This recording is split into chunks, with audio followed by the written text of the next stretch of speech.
اذا قرأت القرآن فاستعذ باللہ من الشیطان الرجیم۔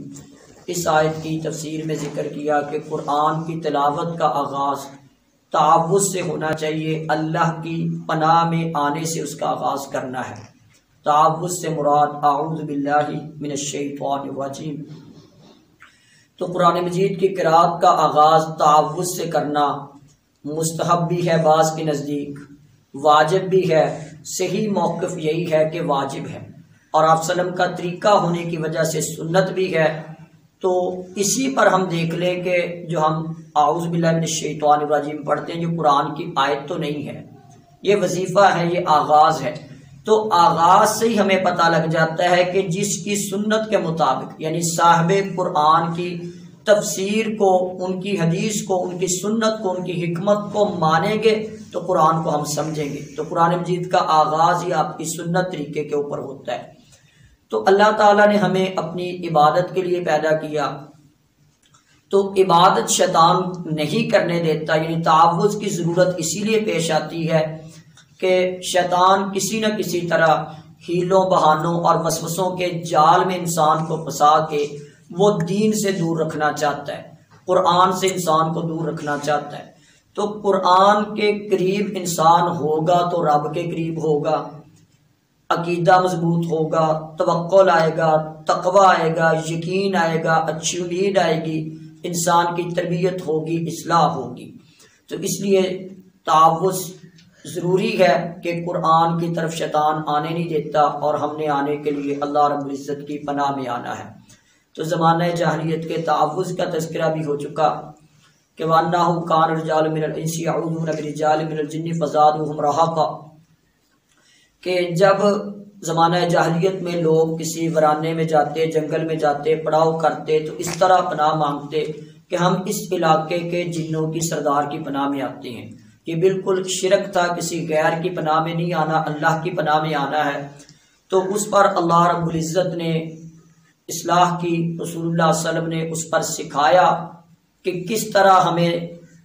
پناہ میں آنا چاہیے۔ اعوذ بکلمات اللہ التامات من شر ما خلق۔ تو اس ساری گفتگو سے مین نکات اور پوائنٹ کی طرف آتا ہوں کہ یہ شعبہ جو ہے نا، یہ تعوذ کا باب، یہ اللہ کی توحید کا باب ہے۔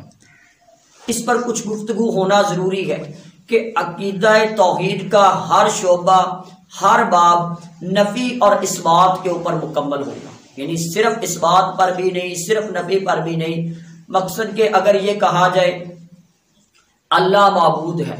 اللہ رب العزت الہ ہے، اللہ کے علاوہ کوئی الہ نہیں ہے، اللہ کے علاوہ کوئی مشکل کشا نہیں ہے، اللہ ہی مشکل کشا ہے، کوئی اور مشکل کشا نہیں ہے، اللہ رب العزت ہی حاجت روا ہے اور کوئی حاجت روا نہیں ہے، اللہ رب العزت ہی خالق ہے، الہ ہے، معبود ہے۔ تو نفی اور اثبات کے اوپر اس کا تعلق ہوتا ہے کہ اثبات بھی کرنا ہے، اور لا الہ الا اللہ محمد رسول اللہ، لا الہ الا اللہ، لا معبود حقیقی الا اللہ، نہیں ہے کوئی حقیقی معبود مگر صرف ایک اللہ۔ یہ توحید ہے کہ نفی بھی اور اثبات بھی دونوں چیزوں کے ساتھ۔ تو اب جو اس کا مین علمی پوائنٹ اور نکات اور خلاصہ بنتا ہے، وہ چار چیزیں بن جاتا ہے۔ چار چیزیں، ایک تو لا محالہ چار چیزیں جب ہم یہ سنت کے مطابق آغاز کرتے ہیں قرآن کی تلاوت کا تعوذ کے ساتھ، تو اس میں چار چیزیں میں سے پہلی چیز تو مستعیذ، پناہ طلب کرنے والا بندہ، یعنی جس نے پناہ طلب کرنی ہے۔ جب تعوذ پڑھیں گے تو کوئی نہ کوئی تعوذ پناہ طلب کرنے والا موجود ہے، مستعیذ پناہ طلب کرنے والا۔ اور جب وہ پناہ طلب کرتا ہے تو اس میں ظاہری سی بات ہے کہ وہ اپنے آپ کو ضعیف سمجھتا ہے، عاجز سمجھتا ہے، کمزور سمجھتا ہے، اور اللہ رب العزت کو قادر مطلق سمجھتا ہے، اللہ کی قدرت کا اعتراف کرتا ہے۔ تو اس پر بندہ اپنے آپ کو عاجز سمجھتے ہے، مستعیذ، اللہ سے پناہ طلب کرنے والا۔ اور دوسری چیز ہے کلمات الاستعاذہ، کہ کن کلمات کے ساتھ پناہ طلب کرنی ہے، یعنی ایک پناہ طلب کرنے والا اور پناہ طلب کرنے کے کلمات کیا ہونے چاہیے۔ کلمات الاستعاذہ میں ہر وہ قرآن کی آیت اور رسول اللہ صلی اللہ علیہ وسلم کی حدیث سنت آپ کی دعا وظیفہ جس میں اللہ کی پناہ میں آنے کے کلمات ہیں وہ سارے کلمات الاستعاذہ اعوذ باللہ من الشیطان الرجیم کلمات الاستعاذہ ہے، اعوذ بکلمات اللہ التامات من شر ما خلق یہ کلمات الاستعاذہ ہے، اسی طرح معوذتین سورہ فلق اور ناس یہ کلمات الاستعاذہ ہیں۔ تو دو چیزیں ہو گئی مستعیذ اور کلمات الاستعاذہ۔ تو تیسری چیز اس میں ہے مستعاذ بھی کہ کس کی پناہ طلب کرنا چاہتے ہو، یعنی ایک پناہ طلب کرنے والا ایک پناہ طلب کرنے کے کلمات اور کس سے پناہ طلب کرنی ہے۔ مستعاذ بھی سے مراد اللہ سے پناہ طلب کرنی ہے، کس کی پناہ طلب کرنی ہے، یعنی اللہ سے، شیطان مردود سے بچنے کے لیے اللہ کی پناہ میں آنا ہے مستعاذ بھی۔ اور اسی طرح چوتھی چیز اس سے یہ ثابت ہوتی ہے مستعاذ منہ کہ کس چیز سے پناہ طلب کرنی ہے، کس کے شر سے پناہ طلب کرنی ہے۔ تو یہ چار چیزیں جو ہے اس کی علمی نکات بنتے ہیں۔ تو اللہ رب العزت کی پناہ میں آنا تمت کلمت ربی کا صدقا وعدلا، اللہ کی صدق خبر اور عدل حکم، تو اس کے مطابق ہر خبر عدل انصاف دین ہمیں قرآن سے ملے گا، جس کا آغاز اس انداز میں آپ سمجھ لیں، جس کا خلاصہ الرحمن علم القرآن خلق الانسان علمہ البیان، کہ رحمان نے انسان کو پیدا کیا کہ وہ قرآن کو پڑھے، وہ قرآن کو پڑھے، قرآن کا بیان کرے، اپنی اصلاح کرے، کہ رحمان کے قریب ہونے کا نسخہ قرآن کے قریب ہو جائے۔ رحمان سے باتیں کرنے کا مطلب قرآن پڑھے۔ تو اس کے لیے شیطان کو یہ بڑا شاق گزرتا ہے، وہ ازل سے چونکہ دشمن ہے،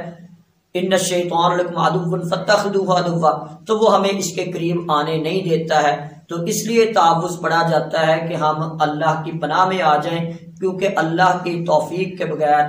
کوئی بھی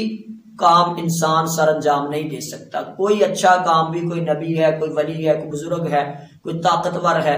جیسا بھی انسان ہے وہ اللہ کی توفیق کا محتاج ہے، اللہ کی توفیق کے بغیر کام نہیں ہو سکتا۔ اور اس کو آخری مثال سے آپ ایسے ہی سمجھ لیں، جب ہم اللہ کی پناہ میں آتے ہیں، کوئی بچہ ہو چھوٹا، اس کے پیچھے کوئی چیز لگ جائے، کوئی انسان ہو،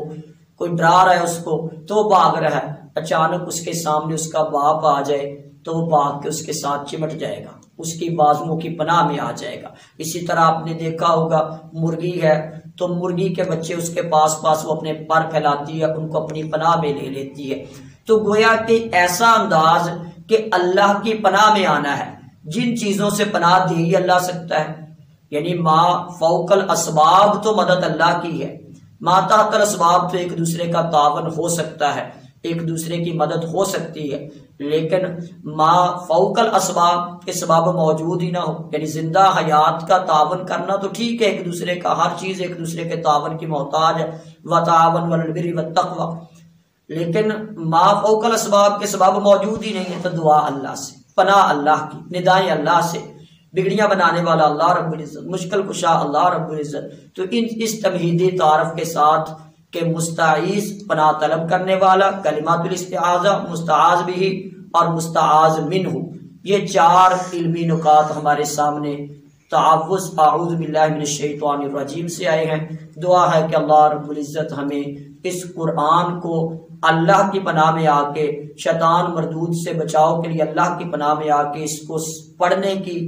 اس کو سمجھنے کی، اس پر عمل کرنے کی اور لوگوں تک پہنچانے کی، اگر تکلیفیں آئیں تو اس پر صبر کرنے کی توفیق عطا فرمائے۔ وما توفیقی الا باللہ۔